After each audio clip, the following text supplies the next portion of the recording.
It's already listening. You think about something and an ad appears on your phone. It writes code, diagnoses diseases, and guides missiles. Artificial intelligence is no longer some distant concept. It's the most powerful force shaping our world. The question is no longer, will it change things? The question is, are we in control of it? Or is it already in control of us? I'm Xander Lucas.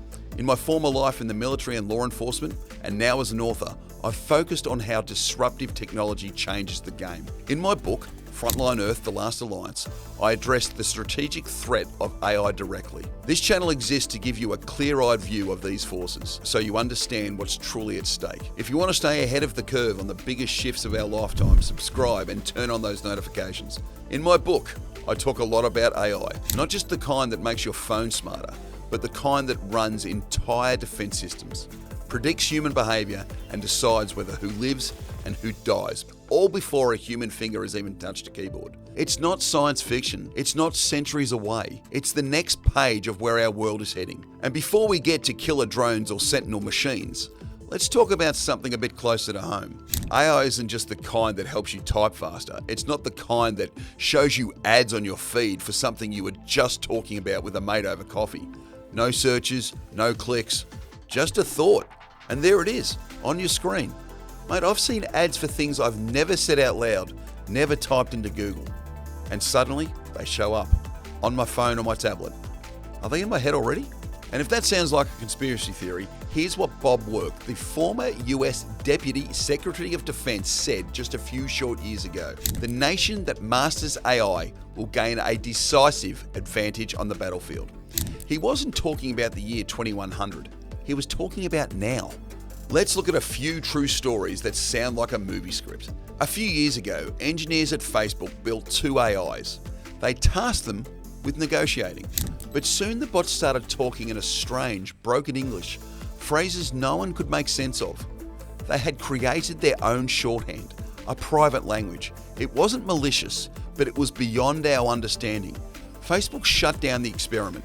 Over at DeepMind, Google created AlphaGo, an AI trained to master the ancient Chinese board game of Go.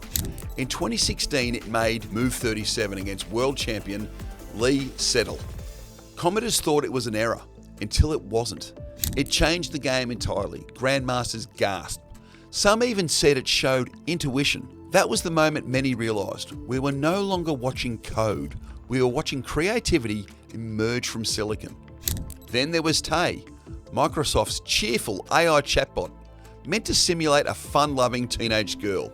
It was launched on Twitter in 2016, and within 16 hours, it had to be shut down. Why?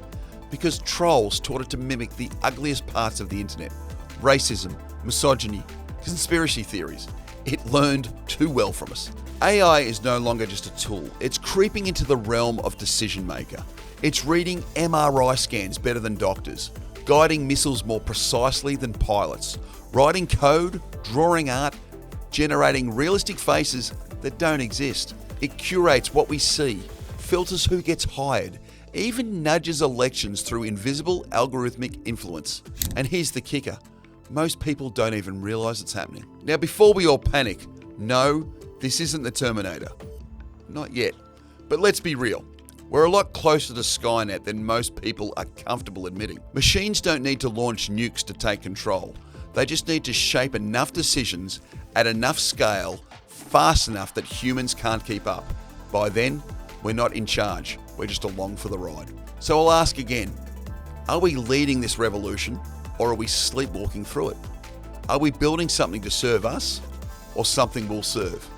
Because the greatest threat isn't AI itself. It's the human blindness to what it can become and our refusal to ask the hard questions now while we still can. If you found this fascinating, click one of the videos on your screen for more content like this. The future is arriving fast. Let's face it head on. I'm Xander Lucas. This is the XL Brief, and in case no one has said it yet today, I'll be back, hopefully with a patch update.